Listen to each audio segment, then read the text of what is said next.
So what's the Rabbi is talking about Nigunim? It's a whole. Oh, this is okay. I'll tell you the story. See, one year, Rabbi says in the early years of the Rebbe's Nesias, it was Shabbos Pashas Nitzavim, Hashgacha Pratis, that we're reading these, which is the Shabbos before Rosh Hashanah.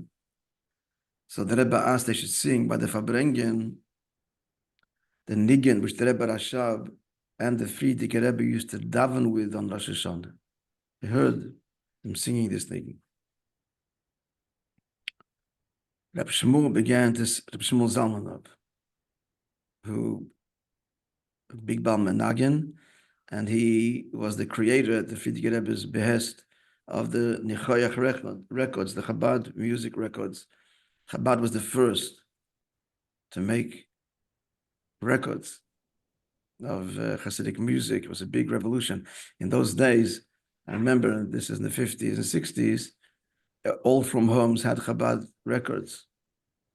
Those who were modern enough to have a record player, because there's nothing else around. So really got those nigunim into the previous generation, knows them all. Was it the Frierdiker Rebbe's behest, or the Rebbe started the Rebbe's? I don't know if he was appointed by the Frierdiker Rebbe. The Frierdiker Rebbe started Nichoyach. He started Nichoyach. But the first record wasn't. Yeah, no, it came out later, but there's letters. I mean, so yeah, you're probably right that he was appointed by the Rebbe, but I'm just saying the Frierdiker Rebbe he even gave the name. Nichoyach, Nigunich Siddur Chabad. Nichoyach as in Nachasoch Nichoyach, Rech Nichoyach LaHashem. I mean, records then were for some people treif. Eventually, the records became kosher, like everything else. Took a while. But anyway, so let's quickly here. We'll just start the story. Because I need to go to Davin. So the Rebbe asked this Niggin, and then Shmuel Zalman Avin Yudin Niggin. He was a big Balman Nagin, which is why he got the job to make the records. And the Rebbe starts to cry. So Rebbe Shmuel Zalmanov wanted to stop, but the Rebbe indicates he should continue.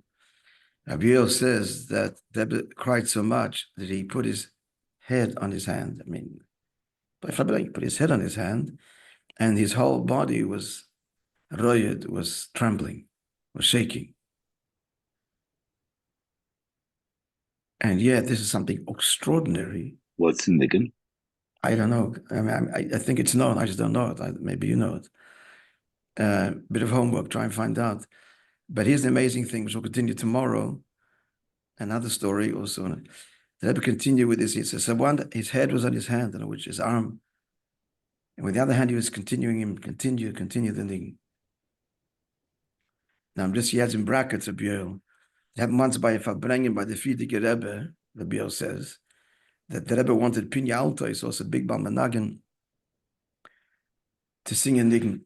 And he started this niggun, or a similar one, that the Rebbe Rashab would daven with when he was davening. The Rebbe wanted the niggun, the Rosh Hashanah niggun.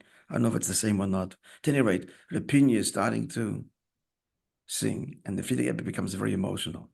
Afterwards, after the Suda, our Rebbe approaches Pinya and says, why did you start this niggun? You have to watch the Rebbe's health. Look how the Rebbe became emotional this year. So when it came to the Frierdiker Rebbe, he's not commenting on Rabbi, he's just telling the two stories. That our Rebbe told Pinya that he shouldn't have listened and shouldn't have started the song because it cost the Rebbe gesund. And yet himself, he asked for this or a similar thing and demanded that it should be continued to be sung. Anyway, we're not going to comment this, just the story as it is. Okay, Yidden, God willing, we'll see you tomorrow, and we will